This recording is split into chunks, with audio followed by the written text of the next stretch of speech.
ਜਦੋਂ ਆਸਟ੍ਰੇਲੀਆ ਦੇ ਸਿੰਘਾਂ ਨੂੰ ਪਤਾ ਲੱਗੀ ਕਿ ਵੀ 9 ਤੇ 10 ਫਰਵਰੀ ਨੂੰ ਇਹ ਜਿਹੜਾ ਇੰਡੀਅਨ ਓਸ਼ਨ ਕਾਨਫਰੰਸ ਆਸਟ੍ਰੇਲੀਆ 'ਚ ਹੈ ਉਸ ਦੇ ਵਿੱਚ ਐਸ ਜੈ ਸ਼ੰਕਰ ਆ ਰਿਹਾ, ਜਿੱਥੇ ਪਰਥ ਦੇ ਵਿੱਚ ਇਹ ਇੰਡੀਅਨ ਓਸ਼ਨ ਕਾਨਫਰੰਸ ਚੱਲ ਰਹੀ ਸੀ, ਉੱਥੇ ਸਿੰਘਾਂ ਨੇ ਧਾਵਾ ਬੋਲਿਆ।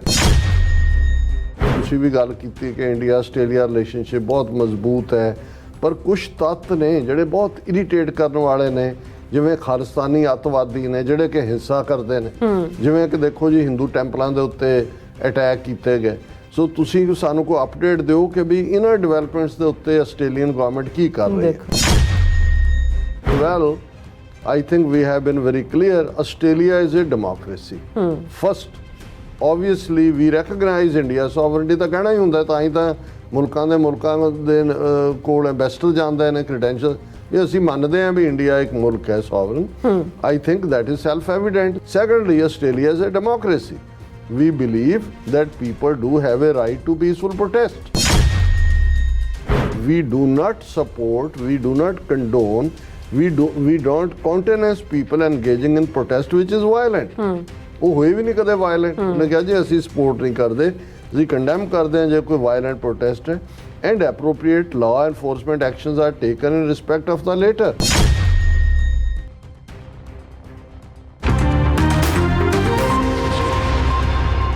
ਦਰਸ਼ਕੋ, ਬ੍ਰੇਕ ਤੋਂ ਬਾਅਦ ਤੁਹਾਡਾ ਸਭ ਦਾ ਭਰਪੂਰ ਸਵਾਗਤ ਹੈ। ਸੋ ਵੀ ਉਸ ਗੱਲਬਾਤ ਕਰਨ ਜਾ ਰਹੇ ਹਾਂ ਕਿ ਪਿਛਲੇ ਦਿਨੀ ਭਾਰਤ ਦਾ ਵਿਦੇਸ਼ ਮੰਤਰੀ S Jai Shankar western Australia ਦੇ ਪਰਥ ਸ਼ਹਿਰ ਵਿੱਚ ਇੱਕ ਇੰਟਰਨੈਸ਼ਨਲ ਕਾਨਫਰੰਸ ਵਿੱਚ ਹਿੱਸਾ ਲੈਣ ਲਈ ਗਿਆ, ਔਰ ਆਸਟ੍ਰੇਲੀਆ ਦੇ ਸਿੱਖਾਂ ਨੂੰ ਭਾਵੇਂ ਬੜੇ ਸ਼ਾਰਟ ਨੋਟਿਸ ਤੇ ਇਹ ਖਬਰ ਮਿਲੀ, ਪਰ ਉਹਨਾਂ ਨੇ ਦੋਵੇਂ ਦਿਨ 9 ਤੇ 10 ਫਰਵਰੀ ਨੂੰ ਐਸ ਜੈ ਸ਼ੰਕਰ ਦੇ ਖਿਲਾਫ ਜ਼ੋਰਦਾਰ ਰੋਸ ਵਿਖਾਵਾ ਕੀਤਾ। ਸੋ ਇਸ ਸੰਬੰਧੀ ਸਿੱਖ ਕੌਂਸਲ ਆਫ ਵੈਸਟਰਨ ਆਸਟ੍ਰੇਲੀਆ ਵੱਲੋਂ ਪ੍ਰੈਸ ਰਿਲੀਜ਼ ਵੀ ਜਾਰੀ ਕੀਤੀ ਗਈ ਹੈ। ਸੋ ਇਸ ਬਾਰੇ ਆਪਾਂ ਗੱਲਬਾਤ ਕਰਨ ਜਾ ਰਹੇ ਹਾਂ। ਸੋ ਅਸੀਂ ਚਾਹਾਂਗੇ ਕਿ ਤੁਸੀਂ ਇਸ ਤਰ੍ਹਾਂ ਬਣੇ ਰਹਿਣਾ, ਦੇਖਣ ਸੁਣ ਲਈ ਐਂਡ ਲਿਖਣ ਲਈ ਤੁਹਾਡਾ ਸਭ ਦਾ ਬਹੁਤ ਬਹੁਤ ਧੰਨਵਾਦ ਜੀ। ਡਾਕਟਰ ਸਾਹਿਬ, ਕੀ ਵਿਚਾਰਾਂ ਨੇ?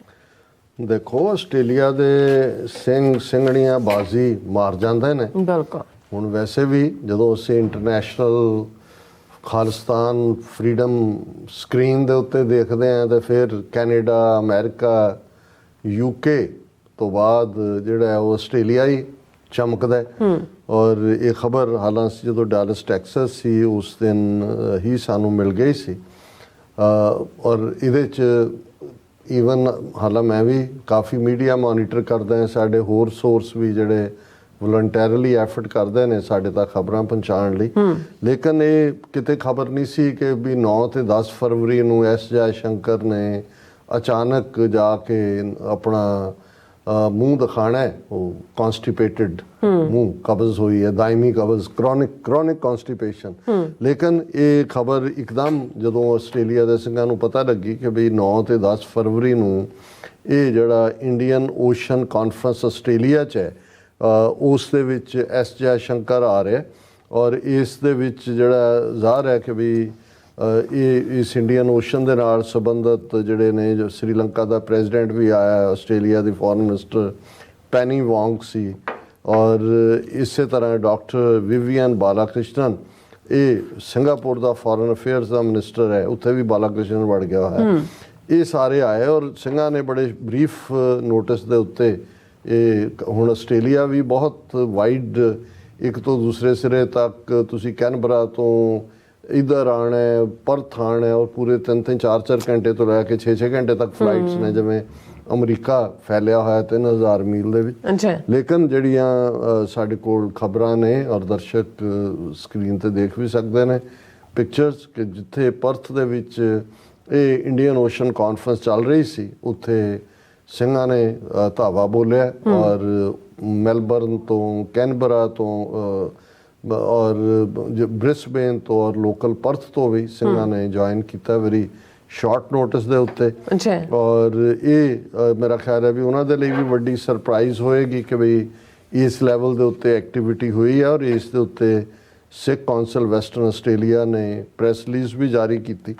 ਔਰ ਮੈਂ ਕਿਉਂਕਿ ਵਕਤ ਦੀ ਥੋੜ੍ਹੀ ਜਿਹੀ ਪਾਬੰਦੀ ਆ, ਅੱਜ ਮੈਂ ਉਹ ਡਿਟੇਲ 'ਚ ਤਾਂ ਨਹੀਂ ਜਾਵਾਂਗਾ, ਪਰ ਇਸ ਪੀਰੀਅਡ ਦੇ ਵਿੱਚ ਹੀ, ਕਿਉਂਕਿ ਫਿਰ ਜਦੋਂ ਜੁਆਇੰਟ ਪ੍ਰੈਸ ਕਾਨਫਰੰਸਿਸ ਵੀ ਹੁੰਦੀਆਂ ਨੇ, ਆਸਟ੍ਰੇਲੀਅਨ ਫੋਰਨ ਮਿਨਿਸਟਰ ਨੂੰ ਇੰਡੀਅਨ ਜਰਨਲਿਸਟ ਨੇ ਜਿਹੜੇ ਇਸ ਕੰਮ ਦੇ ਉੱਤੇ ਲੱਗੇ ਹੁੰਦੇ ਨੇ ਵੀ ਉਹਨਾਂ ਨੇ ਕਿਵੇਂ ਨੈਗੇਟ ਕਰਨਾ ਔਰ ਕਰਵਾਉਣਾ।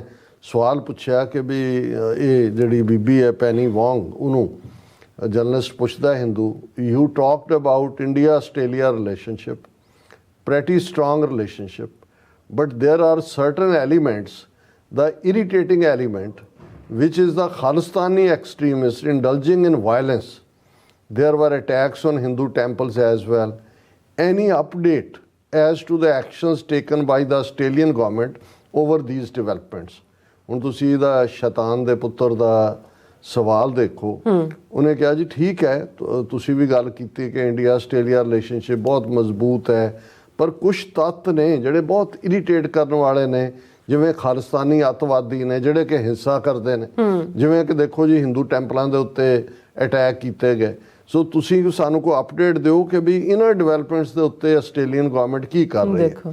ਹੁਣ ਜਿਹੜੀ ਫੋਰਨ ਮਿਨਿਸਟਰ ਪੈਨੀ ਵੋਂਗ ਨੇ ਜਵਾਬ ਦਿੱਤਾ ਬਹੁਤ ਬੈਲੈਂਸਡ, ਔਰ ਜਿਹੜੀ ਪ੍ਰੈਸ ਰਿਲੀਜ਼ ਵੀ ਹੈ ਸਿੱਖ ਕੌਂਸਲ ਦੀ, ਉਹਨਾਂ ਨੇ ਉਸ ਜਵਾਬ ਨੂੰ ਹੀ ਹੈਡਲਾਈਨ ਬਣਾਇਆ, Australian foreign minister backs peaceful protest at the Indian Ocean conference 2024, ਔਰ ਉਹਦੇ 'ਚ ਉਹਨੇ ਕਿਹਾ well I think we have been very clear ਕਿ ਅਸੀਂ ਇਸ ਬਾਰੇ ਬੜੇ ਸਪਸ਼ਟ ਹਾਂ, ਆਸਟ੍ਰੇਲੀਆ ਇਜ਼ ਏ ਡੈਮੋਕ੍ਰੇਸੀ। ਹੁਣ ਇਹ ਵੀ ਜਦੋਂ ਕਹਿਣਾ ਉਹਦੇ ਪੱਤਰਕਾਰ ਦੇ ਮੂੰਹ ਤੇ ਚਪੇੜ ਮਾਰਨਾ ਵੀ ਤੁਸੀਂ ਜਿਸ ਮੁਲਕ ਦੀ ਗੱਲ ਕਰੋ ਉਹ ਡੈਮੋਕ੍ਰੇਸੀ ਨਹੀਂ ਹੈ, ਜਿੱਥੇ ਤੁਸੀਂ ਪੀਸਫੁਲ ਕਿਸੇ ਨੂੰ ਹੱਕ ਨਹੀਂ। ਹੁਣ ਆ ਜਿਹੜੀਆਂ ਖਬਰਾਂ ਜੋ ਇਹਨਾਂ ਨੇ ਸ਼ੰਭੂ ਬਾਰਡਰ ਤੇ ਕੀਤਾ ਹੋਇਆ, ਕੰਧ ਉਸਾਰੀ ਹੈ, ਬਾਰਬਡ ਵਾਇਰ ਹੈ, ਕਿੱਲਾਂ ਗੱਡੀਆਂ ਨੇ, ਇਹ ਡੈਮੋਕ੍ਰੇਸੀ ਹੈ? ਡੈਮੋਕ੍ਰੇਸੀ ਤੁਸੀਂ ਲੋਕਾਂ ਨੂੰ ਕਦੇ ਆਪਣੇ ਪੀਸਫੁਲ ਪ੍ਰੋਟੈਸਟ ਤੋਂ ਵੀ ਰੋਕ, ਉਹਨਾਂ ਨੇ ਕੋਈ ਵਾਇਲੈਂਸ ਨਹੀਂ ਕੀਤੀ, ਉਹ ਦਿੱਲੀ ਜਾ ਰਹੇ ਨੇ, ਦਿੱਲੀ ਕੈਪੀਟਲ ਹੈ ਭਾਰਤ ਦੀ। ਲੇਕਿਨ ਤੁਸੀਂ ਇਹ ਕਹੋ, ਉਹਨੇ ਕਿਹਾ ਜੀ well I think we have been very clear, Australia is a democracy. First, obviously we recognize India sovereignty, ਤਾਂ ਕਹਿਣਾ ਹੀ ਹੁੰਦਾ, ਤਾਂ ਹੀ ਤਾਂ ਮੁਲਕਾਂ ਦੇ ਕੋਲ ਐਂਬੈਸਡਰ ਜਾਂਦੇ ਨੇ ਕ੍ਰੈਡੈਂਸ਼ੀਅਲ ਵੀ ਅਸੀਂ ਮੰਨਦੇ ਹਾਂ ਵੀ ਇੰਡੀਆ ਇੱਕ ਮੁਲਕ ਹੈ sovereign. I think that is self evident, ਤੁਹਾਨੂੰ ਤਾਂ ਕੋਈ ਸਰਟੀਫਿਕੇਟ ਦੀ ਲੋੜ ਨਹੀਂ ਵੀ ਤੁਸੀਂ ਜਿਹੜਾ ਇੱਕ ਮੁਲਕ ਨਹੀਂ ਹੈਗੇ। Secondly, Australia is a democracy. Again ਇਹ ਦੋ ਚਪੇੜਾਂ, ਪਹਿਲਾਂ ਇੱਕ ਪਾਸੇ ਮੂੰਹ ਤੇ ਫਿਰ ਦੂਜੇ। ਪਹਿਲਾਂ ਉਹਨੇ ਕਿਹਾ Australia, secondly Australia is a democracy. We believe that people do have a right to peaceful protest. ਹੁਣ ਹਕੀਕਤ ਇਹ ਹੈ ਵੀ ਆਸਟ੍ਰੇਲੀਅਨ ਫੋਰਨ ਮਿਨਿਸਟਰ ਨੂੰ ਵੀ ਪਤਾ, ਇਹਨੂੰ ਪੱਤਰਕਾਰ ਨੂੰ ਵੀ ਪਤਾ ਹੈ ਵੀ ਜਿਹੜੇ ਮੰਦਰਾਂ ਦੇ ਅਟੈਕ ਦੀ ਗੱਲ ਕਰ ਰਿਹਾ ਉਹ ਤਾਂ ਆਸਟ੍ਰੇਲੀਅਨ ਪੁਲਿਸ ਦੀ ਇਨਵੈਸਟੀਗੇਸ਼ਨ ਨੇ ਕੱਢਿਆ ਵੀ ਖੁਦ ਹੀ ਉਹਨਾਂ ਨੇ ਕੀਤੇ ਹੋਏ ਨੇ। ਉਹਨੂੰ ਤੁਸੀਂ ਮਿਨਿਸਟਰ ਜਿਹਦੇ ਕੋਲ ਫਾਈਲਾਂ ਨੇ ਉਹਨੂੰ ਨਹੀਂ ਪਤਾ ਹੈ ਵੀ ਤੁਸੀਂ ਕਰਤੂਤਾਂ ਕੀ ਕਰਦੇ ਹੋ। ਉਹਨੇ ਕਿਹਾ secondly Australia is a democracy. We believe that people do have a right to peaceful protest. We do not support, we do not condone, we don't countenance people engaging in protest which is violent. ਉਹ ਹੋਏ ਵੀ ਨਹੀਂ ਕਦੇ violent. ਉਹਨੇ ਕਿਹਾ ਜੀ ਅਸੀਂ support ਨਹੀਂ ਕਰਦੇ, ਅਸੀਂ ਕੰਡੈਮ ਕਰਦੇ ਹਾਂ ਜੇ ਕੋਈ ਵਾਇਲੈਂਟ ਪ੍ਰੋਟੈਸਟ ਹੈ, and appropriate law enforcement actions are taken in respect of the letter. ਕਿ ਜੇ ਕੋਈ ਐਵੇਂ ਕਰਦਾ ਹੈ ਤੇ ਕਾਨੂੰਨ ਜਿਹੜੇ ਲਾਗੂ ਕਰਨ ਵਾਲੀਆਂ ਏਜੰਸੀਆਂ ਨੇ ਉਹ ਉਸ ਦੇ ਉੱਤੇ ਲੈ। Thank you all very much, ਇਹ ਕਹਿ ਕੇ ਉਹਨੇ ਪ੍ਰੈਸ ਕਾਨਫਰੰਸ ਬੰਦ ਕੀਤੀ। ਸੋ ਅਸੀਂ ਜਿੱਥੇ ਮੁਬਾਰਕਬਾਦ ਦਿੰਦੇ ਹਾਂ ਆਸਟ੍ਰੇਲੀਆ ਦੇ ਸਿੰਘਾਂ ਨੂੰ ਕਿ ਉਹਨਾਂ ਨੇ ਇਹਨੂੰ ਸੁੱਕਾ ਨਹੀਂ ਜਾਣ ਦਿੱਤਾ। ਹੁੰਦਾ ਕਿ ਵੀ ਇਹ ਸਿਰ ਆ ਕੇ ਉਹਨੇ ਕੱਢਿਆ ਤੇ ਅੱਗੇ ਸਿੰਘ ਖੜੇ ਨੇ ਖਾਲਿਸਤਾਨ ਦੇ ਝੰਡੇ ਲੈ ਕੇ, ਔਰ ਪੂਰਾ ਜਿਹੜਾ ਉਹ ਜਕਾਰੇ ਨਕਾਰੇ ਗੂੰਜ ਰਹੇ ਨੇ। ਔਰ ਇਹ ਸਾਰੇ ਦੇ ਚੱਲਦਿਆਂ ਇੱਕ ਜਿਵੇਂ ਸਾਨੂੰ ਜਾਣਕਾਰੀ ਮਿਲੀ ਹੈ ਕਿ ਇਹ 17 ਸਤੰਬਰ ਸੈਚਰਡੇ 17 ਫਰਵਰੀ ਨੂੰ ਜਿਹੜਾ ਉਹ ਇੱਕ ਵੱਡਾ ਸਮਾਗਮ ਕੈਂਬੋਡੀਅਨ ਵੈਲਫੇਅਰ ਐਂਡ ਕਲਚਰਲ ਸੈਂਟਰ ਜਿਹੜਾ ਉਹ ਪਰਥ ਦੇ ਵਿੱਚ ਹੈ, 52 ਲਿਊਮੀਨਸ ਬੁਲੇਵਾਰਡ ਬੈਨੇਟ ਸਪ੍ਰਿੰਗਸ। ਜੇ ਸਾਡੀ ਟੈਕਨੀਕਲ ਟੀਮ ਨੇ ਇਸ ਇਸ਼ਤਿਹਾਰ ਨੂੰ ਕੱਢਿਆ ਹੋਇਆ ਤੇ ਉਹ ਦਿਖਾ ਵੀ ਦੇਣ। ਇੱਕ ਪਾਸੇ ਮਹਾਰਾਜਾ ਰਣਜੀਤ ਸਿੰਘ ਦੀ ਤਸਵੀਰ ਹੈ, ਇੱਕ ਪਾਸੇ ਸੰਤ ਬਾਬਾ ਜਰਨੈਲ ਸਿੰਘ ਖਾਲਸਾ ਪਿੰਡਰਾਂ ਵਾਲਿਆਂ ਦੀ ਹੈ, ਵਿਚਕਾਰ ਦੀਪ ਸਿੱਧੂ ਦੀ ਹੈ ਸਾਲਾਨਾ ਸ਼ਰਧਾਂਜਲੀ ਸਮਾਗਮ, ਔਰ ਕੌਮੀ ਸ਼ਹੀਦ ਭਾਈ ਸੰਦੀਪ ਸਿੰਘ ਦੀਪ ਸਿੱਧੂ ਤੇ ਸਾਰੇ ਸਿੱਖ ਨੌਜਵਾਨ ਜਿਨ੍ਹਾਂ ਨੂੰ ਪੰਜਾਬ ਤੇ ਪੰਜਾਬ ਤੋਂ ਬਾਹਰ ਸ਼ਹੀਦ ਕੀਤਾ ਗਿਆ, ਉਹਨਾਂ ਸਾਰੇ ਸ਼ਹੀਦਾਂ ਦੀ ਯਾਦ ਨੂੰ ਸਮਰਪਿਤ ਸਮਾਗਮ। ਔਰ ਅਗਰ ਕੋਈ ਵੀਰ ਭੈਣ ਉਹਨਾਂ ਨੇ ਕਿਹਾ ਵਿਚਾਰ ਸਾਂਝੇ ਕਰਨਾ ਚਾਹੁੰਦਾ ਤੇ ਉਹ ਵੀ ਸ਼ਮੂਲੀਅਤ ਕਰ ਸਕਦਾ। ਔਰ ਇਸ ਦੇ ਵਿੱਚ ਜਿਹੜੀਆਂ ਜਾਗਦੀ ਜ਼ਮੀਰ ਵਾਲੇ ਯੋਧੇ ਦੇ ਥੱਲੇ ਉਹਨਾਂ ਨੇ ਬਹੁਤ ਸਾਰੇ ਜਿਹੜੇ ਸ਼ਹੀਦ ਨੇ, ਖਾਸ ਤੌਰ 'ਤੇ ਭਾਈ ਜੋਗਾ ਸਿੰਘ ਖਾਲਿਸਤਾਨੀ, ਭਾਈ ਹਰਮਿੰਦਰ ਸਿੰਘ ਮਿੰਟੂ, ਭਾਈ ਹਰਮੀਤ ਸਿੰਘ, ਭਾਈ ਪਰਮਜੀਤ ਸਿੰਘ ਪੰਜਵੜ, ਭਾਈ ਅਵਤਾਰ ਸਿੰਘ ਖੰਡਾ, ਭਾਈ ਜਸਵੰਤ ਸਿੰਘ ਖਾਲੜਾ ਤੇ ਭਾਈ ਹਰਦੀਪ ਸਿੰਘ ਨਿੱਜਰ, ਇਹਨਾਂ ਦੀਆਂ ਤਸਵੀਰਾਂ ਦਿੱਤੀਆਂ ਨੇ। ਥੱਲੇ ਫਿਰ ਜਿਹੜੇ ਜਿਨ੍ਹਾਂ ਦੀ ਰਿਹਾਈ ਲਈ, ਬੰਦੀ ਸਿੰਘਾਂ ਦੀ ਰਿਹਾਈ ਲਈ ਸੰਘਰਸ਼ ਆ, ਉਹਨਾਂ 'ਚ ਭਾਈ ਬਲਵੰਤ ਸਿੰਘ ਰਾਜੋਆਣਾ, ਪ੍ਰੋਫੈਸਰ ਦਵਿੰਦਰਪਾਲ ਸਿੰਘ ਭੁੱਲਰ, ਭਾਈ ਲਖਵਿੰਦਰ ਸਿੰਘ, ਭਾਈ ਅੰਮ੍ਰਿਤਪਾਲ ਸਿੰਘ ਔਰ ਹੋਰ ਸਿੰਘਾਂ ਦੀਆਂ ਤਸਵੀਰਾਂ ਨੇ। ਔਰ ਇਹਨੂੰ Punjabi youth federation of western Australia ਵੱਲੋਂ ਆਰਗੇਨਾਈਜ਼ ਕੀਤਾ ਜਾ ਰਿਹਾ। ਸੋ ਅਸੀਂ ਇਹ ਅਪੀਲ ਵੀ ਕਰਾਂਗੇ ਔਰ ਆਉਣ ਵਾਲੇ ਦਿਨਾਂ ਦੇ ਵਿੱਚ ਬਹੁਤ ਸਾਰੀਆਂ ਥਾਵਾਂ 'ਤੇ ਦੀਪ ਸਿੱਧੂ ਦੀ ਯਾਦ ਨੂੰ ਸਮਰਪਿਤ ਸਮਾਗਮ ਹੋ ਰਹੇ ਨੇ। ਕਮਿੰਗ ਸੰਡੇ ਸਾਡੇ ਵੀ ਐਡ ਚੱਲਦੀ ਹੈ ਬ੍ਰੇਕ 'ਚ। ਗ੍ਰੀਨਵੁੱਡ ਇੰਡੀਆਨਾ 'ਚ ਵੀ ਸਮਾਗਮ ਹੈ, ਜਿਹਦੇ 'ਚ ਅਸੀਂ ਸ਼ਮੂਲੀਅਤ ਕਰਨੀ ਹੈ। ਔਰ ਹੋਰ ਵੀ ਬਹੁਤ ਸਾਰੇ ਮੈਂ ਹੁਣ ਦੇਖ ਰਿਹਾ। ਇਹ ਵੀ ਨੌਜਵਾਨਾਂ, ਜਿਵੇਂ ਮੈਂ ਪਹਿਲਾਂ ਕਿਹਾ ਕਿ ਦੀਪ ਸਿੱਧੂ ਨੈਰੇਟਿਵ ਦਾ ਬਾਦਸ਼ਾਹ ਹੈ, ਸਿੱਖ ਨੈਰੇਟਿਵ ਦਾ, ਜਿਸ ਨੇ ਦਿੱਲੀ ਦਰਬਾਰ ਦੇ ਬਿਰਤਾਂਤ ਸਿਰਜਣ ਨੂੰ ਤੋੜਿਆ। ਔਰ ਉਹ ਵੀ ਜਿਹੜਾ ਇੱਕ ਨਾਇਕ ਬਣ ਕੇ ਉੱਭਰਿਆ, ਕਿਉਂਕਿ ਸਭ ਤੋਂ ਜ਼ਿਆਦਾ ਖੌਫ ਉਹਨਾਂ ਤੋਂ ਆਉਂਦਾ ਹੈ ਜਿਹੜੇ ਉਹਨਾਂ ਦੀ ਕਹਾਣੀ ਨੂੰ ਸਮਝ ਆਉਂਦੇ ਨੇ।